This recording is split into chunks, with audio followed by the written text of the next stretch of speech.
দিনভর তীব্র যানজট, তাপপ্রবাহ আর জলাবদ্ধতার এক দূষিত নগরীর নাম ঢাকা।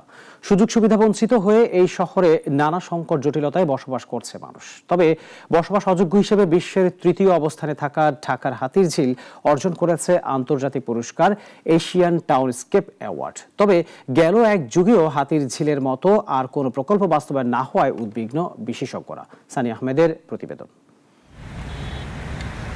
প্রাণের ঢাকার বাতাসে বিষ। এ শহরে বসবাস করাই নগরবাসীর জন্য এখন সবচেয়ে বড় অভিশাপ।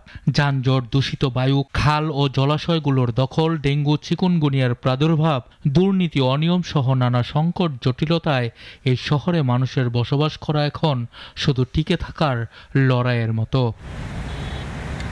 তবে চাইলেই এই শহরকে একটি সবুজ, বসবাসযোগ্য, স্বস্তির শ্বাস ফেলার মতো অবস্থা তৈরি করা যেতে পারে।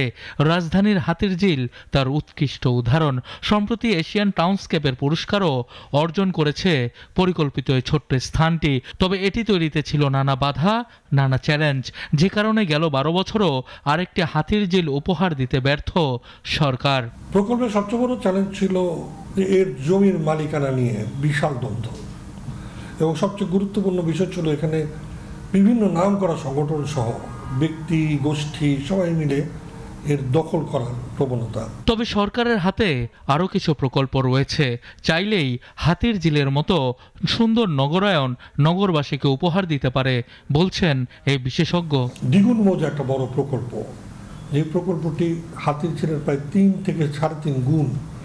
ওটিও এই মুহূর্তে বিভিন্ন রকম প্রকল্পের অধীনে, উত্তরা থার্ড ফেজ, আর্মিদের একটা প্রকল্প, এদিকে মিরপুরের আমাদের বোটানিক্যাল গার্ডেনের এক্সটেনশনের প্রকল্পের ওইদিকেও অস্থিরস্থ হয়ে এই মুহূর্তে দখল উন্মুখ।